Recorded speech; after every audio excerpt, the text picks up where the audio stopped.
Amazon வெப்சைட்டில் ஒரு பொருள் இருக்குது. பார்க்குறதுக்கு குட்டி குட்டியாக குச்சி குச்சியாக தான் இருக்கும். ஆனால் அதோட விலை எவ்வளோன்னு பார்த்தோம்னா 12 பீஸே 6000 ரூபா போட்டிருக்காங்க.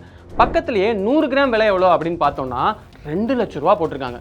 வெறும் 100 கிராம் 2 லட்ச ரூபாய்க்கு விற்கிற அளவுக்கு அது என்ன அப்படின்னு பார்த்தோம்னா வெறும் கம்பளி பூச்சி தான். அதுக்கு மேலே ஒன்று நீட்டிகிட்டு இருக்குல்ல, அதுதான் இங்கே விஷயமே. அந்த விஷயம்தான் அமேசானில், இந்த இடம் அமேசான் வெப்சைட்டில் அமேசான் காடுகளில் இருக்கக்கூடிய எறும்புகளுக்கு ஒரு விஷயம் பண்ணுது. அது என்ன பண்ணுது அப்படிங்கிறத பார்க்கும்போது ஒரு சிலருக்கு அது கொஞ்சம் அருவருப்பாக கூட இருக்கலாம். அதனால் மனசை திடப்படுத்திக்கிட்டு அதை பாருங்கள்.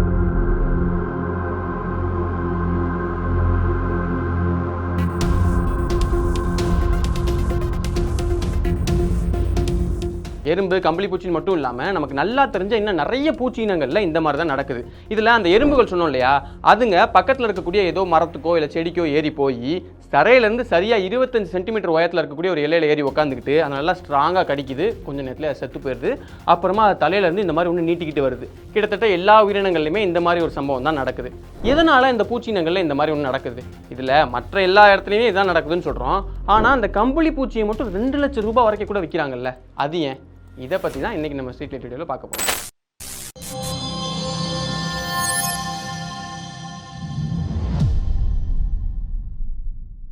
இதில் நம்ம இப்போ பார்க்க போகிற இந்த விஷயம் எதுக்கு நான் அதை சொல்கிறேன் அப்படிங்கிற மாதிரி உங்களுக்கு தோணலாம். ஆனால் வீடியோ போக போக உங்களுக்கு ஏன் அதை சொல்கிறேங்கிறது புரியும்.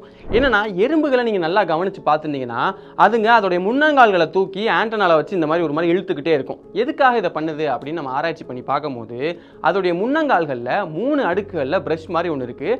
அதை வச்சு இந்த ஆண்டனால இருக்கக்கூடிய அழுக்குகளை தான் அதுங்க தொடர்ந்து எடுத்து விட்டுக்கிட்டே இருக்குது. எதுக்காக இப்படி பண்ணுது அப்படின்னு பார்த்தோம்னா, இப்போ எறும்புகளை பொறுத்த வரைக்கும் எங்கே சாப்பாடு இருந்தாலும் ஈஸியாக கண்டுபிடிச்சி வந்து அதை சாப்பிட ஆரம்பிச்சிடும். எப்படி இதை பண்ணுதுன்னு பார்த்தோம்னா, அதோடைய ஆண்டனால கீமோ ரிசெப்டார்ஸ் அப்படின்னு சொல்லக்கூடிய வாசனையை ஈஸியாக நுகர்ந்துக்கக்கூடிய நிறைய ரிசெப்டார்ஸ் அதில் இருக்குது. அதை வச்சு தான் எங்கே சாப்பாடு இருந்தாலும் அதனால ஈஸியாக வர முடியுது. அது அழுக்காக இருந்துச்சுன்னா சாப்பாடை கண்டுபிடிக்க முடியாது. அப்படிங்கிறதுனால தான் தொடர்ந்து அதுங்க அதை க்ளீன் பண்ணிகிட்டே இருக்குது. இப்படி தொடர்ந்து சுத்தம் பண்ணிகிட்டே இருக்கிறதுனால தான் அதுங்கள உலகத்தோட ரொம்ப சுத்தமான உயிரினம் அப்படின்னு கூட சொல்கிறாங்க.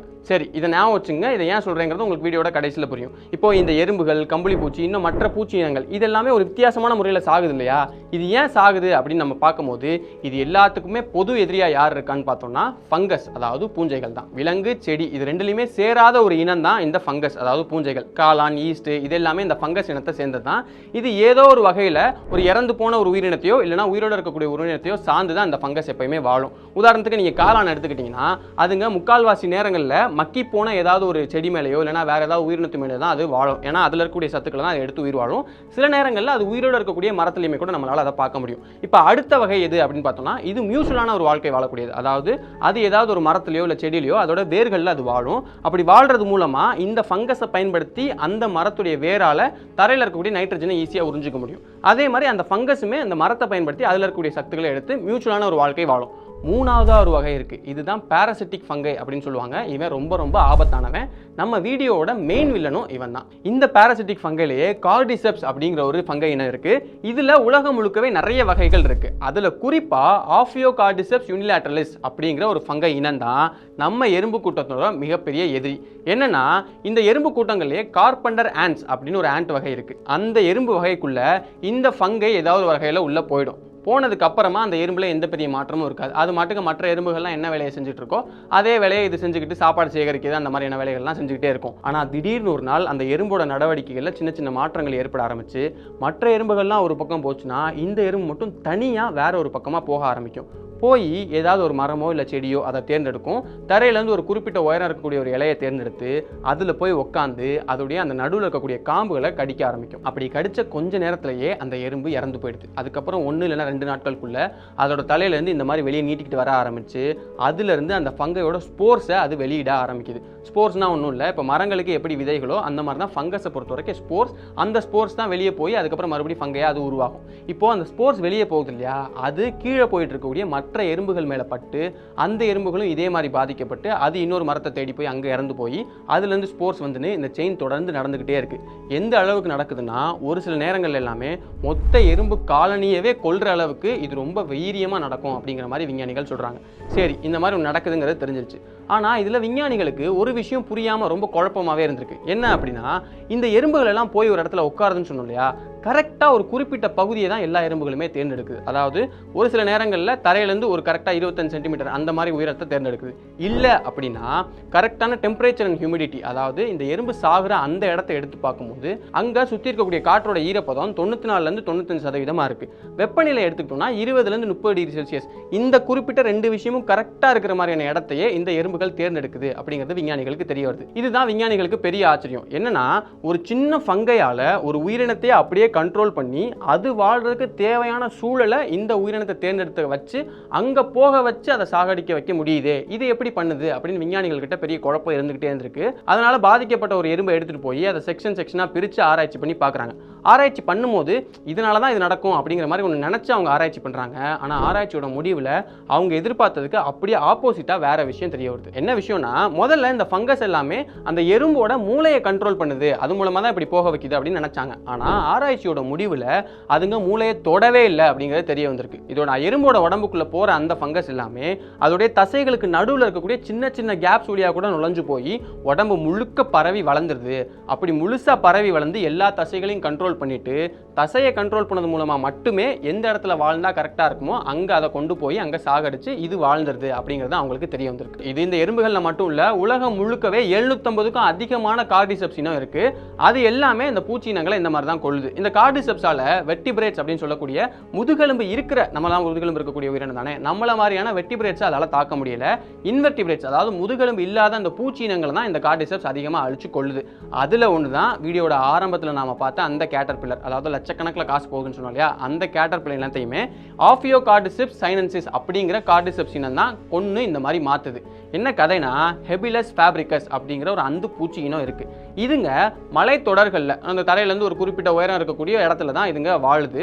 அதுங்க வாழுது அப்படின்னா அதுங்க புழுவிலேருந்து உருமாற்றம் பெற்று தான் அந்தி பூச்சி இனமாக மாறுது. அப்படி புழுவா இருக்கிற நேரத்தில் தரையிலேருந்து ஒரு குறிப்பிட்ட உயரம் கீழே தான் அதுங்க கதகதப்பான இடத்துல முழுசா உருமாறி அதுக்கப்புறம் பூச்சியாக மாறுது. ஆனால் பூச்சியாக மாறுறதுக்கு முன்னாடி இருக்கக்கூடிய அந்த புழு ஸ்டேஜில் துரதிர்ஷ்டவசமாக இந்த ஆஃபியோகார்டிசெப்ஸ் சைனன்சிஸ் பட்டுச்சு அப்படின்னா அதோடைய கதையே முடிஞ்சு போச்சு. எறும்போட உடம்புல நடந்த மாதிரியே தான் இந்த கம்பளிப்பூச்சியோட உடம்பு முழுக்க அது வளர ஆரம்பிச்சு அதுக்கப்புறம் அதுக்கு தரைக்கு மேலே வர வைக்கும். வந்ததுக்கப்புறம் அந்த கம்பளிப்பூச்சி செத்து போயிடும். அதுக்கப்புறம் அதோடைய ஸ்போர்ஸை அதை வெளியே நீட்டிக்கிட்டு அதோட ஸ்போர்ஸை மொத்தமாக அதை வெளியே விட்டுரும். அதுக்கப்புறம் மற்ற கம்பளிப்பூச்சி இனத்தில் அது பட்டு இந்த ப்ராசஸ் தொடர்ந்து நடந்துகிட்டே இருக்கும். எல்லாம் சரிதான், ஆனால் ஏன் இந்த கம்பளிப்பூச்சி மட்டும் இவ்வளோ வைக்குது? இப்போ எறும்பு அந்த மாதிரி தான் சாகுது, மற்ற பூச்சி இனங்கள் இந்த மாதிரி சாகுது. இந்த கம்பளிப்பூச்சியை மட்டும் லட்சக்கணக்கில் வைக்கிறதுக்கு காரணம் என்ன அப்படின்னு பார்த்தோம்னா, இது எல்லா இடத்துலையும் கிடைக்கிறது இல்லை. இமயமலை தொடரில் இருக்கக்கூடிய திபெத், நேபாள் இந்த மாதிரியான நாடுகளில், அதுவும் ஒரு சில கிராமங்களில் மட்டும்தான் இது கிடைக்குது. சைனாவோட நாட்டு மருத்துவத்தில் இதால நிறைய நோய்களை தீர்த்து வைக்க முடியும் அப்படிங்கிற மாதிரி நம்புறாங்க. ஒரு சிலர் இதை ஹிமாலயன் வயகரா அப்படின்னு கூட சொல்றாங்க. ஏன் அப்படின்னா ஆண்மை குறைவை இது சரி பண்ணுது அப்படிங்கிற மாதிரி நிறைய பேர் நம்புறாங்க. அது போக சுவாச பிரச்சனை, நோய் எதிர்ப்பு மண்டலத்தை வந்து அதிகப்படுத்துறது, இதய பிரச்சனைகள், இந்த மாதிரி நிறைய நோய்களையும் இது தீர்த்து வைக்கிறதா நம்புறதுனால தான் உலகம் முழுக்க இதை வாங்குறதுக்கு நிறைய பேர் தயாரா இருக்காங்க. அதே நேரத்தில் ரொம்ப கம்மியான தான் கிடைக்குது. வருஷத்தோட எல்லா நாளுமே கிடைக்காம ஒரு 4-5 மாசம் மட்டும்தான் கிடைக்குது. அப்படிங்கிறதுனாலையும் இது ரொம்ப அதிகமான விலை வைக்குது. கூடவே அதை எடுத்துட்டு வரதுக்கு ரொம்ப கஷ்டமான காரியம். மலை மேலே போய் ரொம்ப நாள் தங்கி இருந்து அதுக்கப்புறம் தான் எடுத்து வரணும் அப்படிங்கிற மாதிரிலாம் இருக்கு. அப்படிங்கிறதுனால அது கொஞ்சம் அதிகமான விலை வைக்குது. இதில் இன்னொரு விஷயம் என்னன்னா, அதோட சைஸ், அதோட ஷேப், அதோட கலர், இதை வச்சுமே அதோட என்ன விலைக்கு விற்கணும் அப்படிங்கிறதையும் தீர்மானிக்கிறாங்க. அதாவது ஒரு குறிப்பிட்ட ஷேப்லையும் ஒரு குறிப்பிட்ட கலர்லையும் கொஞ்சம் நல்லா டார்க்காக ஏதோ நினைக்கிறாங்க போல, அந்த மாதிரி இருந்துச்சுன்னா ரொம்ப அதிகமான விலைக்கு கூட அது போகுது. அதுவும் குறிப்பாக கடந்த 30 வருஷத்தில், அதாவது 1990களுக்கு அப்புறம் தான் இதோட தேவையும் இதை அறுவடை பண்ணுறது ரொம்ப அதிகமாக இருக்கு. அதனால தான் சமீப காலங்களில் ரொம்ப அதிகமான விலை விற்குது அப்படிங்கிற மாதிரி பொருளாதார நிபுணர்கள் சொல்றாங்க. இப்போ இது கரெக்டாக எல்லா நோய்களையும் சரி பண்ணுதா அப்படிங்கிறதுக்கு மாடர்ன் மெடிசனை பொறுத்த வரைக்கும் எந்த சரியான ஆதாரமும் இல்லை. ஆனால் ஹெர்பல் மெடிசனில் இதுக்கு ஒரு முக்கியமான இடம் இருக்குது. அப்படிங்கிறதுனால தான் உலகம் முழுக்க இருக்கக்கூடிய நிறைய இடங்கள்ல இதுக்கான தேவை இருக்குது. அதனால தான் ரொம்ப அதிகமான விலை விற்குது. நம்ம சும்மா வெப்சைட்டில் போய் பார்த்தாலே 2 லட்ச ரூபா போட்டிருக்காங்க இல்லை, ஏன்னா இந்த விஷயங்கள்லாம் இருக்கிறதுனால தான் இவ்வளோ விலை அது விற்கிது. சரி, இப்போ கடைசி விஷயத்துக்கு வருவோம். என்னன்னா, இந்த கார்டிசெப்ஸை பொறுத்த வரைக்கும் என்னதான் அது இவ்வளோ தீமைகள் பண்ணுது, வில்லன் அப்படிங்கிற மாதிரி நான் சொல்லியிருந்தாலுமே இயற்கை ஆய்வாளர்கள் இந்த கார்டிசெப்ஸ்க்கு இயற்கையில் ஒரு முக்கியமான பங்கு இருக்குது அப்படிங்கிற மாதிரி சொல்கிறாங்க. என்ன விஷயம்னா, இப்போ நம்ம எறும்புகள் ரொம்ப க்ளீனான ஒரு உயிரினம் அப்படிங்கிற மாதிரி, அதாவது ரொம்ப சுத்தமான உயிரினம் அப்படின்னு பார்த்தோம் இல்லையா, அப்படி சுத்தமாக இருக்கிறதுனால மற்ற எந்த தொற்றுமே அது மேலே வராமல் அது பார்த்துக்குது. இப்போ எறும்போட எண்ணிக்கை உலகம் முழுக்க எவ்வளோ இருக்குது அப்படின்னு பார்த்தோம்னா, ஒரு எஸ்டிமேட்டாக பார்க்கும்போது 20 குவாட்ரில்லியன், அதாவது 20க்கு பக்கத்தில் 15 ஜீரோ போட்டால் எவ்வளோ பெரிய நம்பர் அது, அந்த அளவுக்கான எறும்புகள் இருக்கலாம் அப்படிங்கிற மாதிரி ஒரு எஸ்டிமேட் பண்ணுறாங்க. இப்போ இவ்வளோ அதிகமாக இருக்கக்கூடிய ஒரு இனத்தோட தொகை இன்னும் அதிகமாகிட்டே போகிறத தடுக்கிறதுக்காக தான் இந்த கார்டிசெப்ஸ் இயற்கையாகவே ஒரு தடுப்பு மாதிரி செயல்படுது அப்படிங்கிற மாதிரி சொல்கிறாங்க. என்னன்னா, இப்போ இந்த கார்டிசெப்ஸால் பாதிக்கப்பட்ட எறும்பு மேலே போய் செத்ததுக்கு அப்புறம் அதுலேருந்து ஸ்போர்ஸ் வெளியே வருது இல்லையா, அதில் கிட்டத்தட்ட லட்சக்கணக்கான ஸ்போர்ஸ் இருக்கும் அப்படிங்கிற மாதிரி சொல்கிறாங்க. இந்த லட்சக்கணக்கான ஸ்போர்ஸில் 10% 1% கூட வேணாம், வெறும் 1% ஸ்போர் மற்ற எறும்புகள் மேலே படுது அப்படின்னா, ஒரு 1000 ஸ்போர் 1000 எறும்பு மேலே படுது அப்படின்னா, அப்போ அது செயின் ரியாக்ஷன் மாதிரி தொடர்ந்து நடந்து ஒரு எறும்போட காலனியவே ரொம்ப சுலபமாக இதால் அழிச்சிட முடியும். அப்போது ரொம்ப அதிகமாக ஒரு இனத்தோட எண்ணிக்கை பெருகாமல் தடுக்கிற வேலையை இந்த கார்டிசெப்ஸ் உலகம் முழுக்கவே நிறைய முக்கியமான அந்த அதிகமாக இருக்கக்கூடிய இனங்களில் பண்ணுது அப்படிங்கிற மாதிரி இயற்கை ஆய்வாளர்கள் சொல்கிறாங்க. ஒரு பக்கம் இயற்கையாக இந்த மாதிரி நடக்குது அப்படிங்கிறப்போ, இன்னொரு பக்கம் அதை வச்சு இன்னொருத்தவங்க காசு பார்த்துட்டு இருக்காங்க அப்படிங்கிற ஒரு விஷயமும் இருக்குது. இதை பற்றி நீங்கள் என்ன நினைக்கிறீங்க அப்படிங்கிறத கீழே கமெண்ட் பாக்ஸில் மறக்காமல் கமெண்ட் பண்ணிடுங்க. இப்போ இந்த மாதிரி நம்ம தொடர்ந்து நிறைய வீடியோஸ் பண்ணிட்டு இருக்கோம். நம்ம சேனலில் தொடர்ந்து பார்க்குறவங்களுக்கு தெரியும், விலங்குகள் சம்மந்தப்பட்ட நிறைய வீடியோஸ், அந்த விலங்கால் அந்த இயற்கையில் என்ன மாதிரியான மாற்றங்கள் ஏற்படுது, அதோட இடத்துல என்ன மாதிரியான விஷயங்கள் நடக்குது, இந்த மாதிரி நிறைய வீடியோக்கள் நம்ம தொடர்ந்து பண்ணியிருக்கோம். அதில் கடைசியாக நம்ம ஒரு வீடியோ பண்ணியிருந்தோம். என்ன அப்படின்னா, நீங்கள் என்னைக்காவது யோசிச்சிருக்கீங்களா, இப்போது ஒரு ஆடோ மாடோ பறக்குது அப்படின்னா பிறந்த கொஞ்ச நேரத்துலேயே நடக்க ஆரம்பிச்சிடும். ஆனால் மனுஷங்களை பொறுத்த வரைக்கும் நமக்கு ஒரு குழந்தை பறக்குது அப்படின்னா அதால் உடனே நடக்க முடியாது. அது நடக்கிறதுக்கே 2 வருஷம் ஆகும். அதுக்கப்புறம் ஒரு 10-15 வருஷம் நம்ம அதை பொத்தி பாதுகாத்து வளர்க்க வேண்டியிருக்கும். ஏன் அப்படி இருக்குது? இப்போ விலங்குகளுக்கு அறிவு கம்மின்னு சொல்கிறாங்க, அதுங்களால அந்த விஷயத்தை ஈஸியாக பண்ண முடியுது. ஆனால் இத்தனை அறிவு இருக்குன்னு சொல்லக்கூடிய மனிதர்களால் இந்த சாதாரண விஷயத்தை ஏன் பண்ண முடியல? வளர்ச்சியில் ஏன் இவ்வளோ பெரிய மாற்றம் இருக்குது அப்படிங்கிறத பற்றி நம்ம ஏற்கனவே ஒரு டீட்டெயில்டு வீடியோ பண்ணியிருக்கோம். அதை நீங்கள் பார்க்கணும் அப்படின்னு நினச்சிங்கன்னா அதுக்கான கார்டு நான் சைடில் தரேன், கிளிக் பண்ணிங்கன்னா அந்த வீடியோ நீங்கள் பார்க்கலாம். இன்னொரு நாள் இன்னொரு வீடியோ சந்திக்கிறேன்.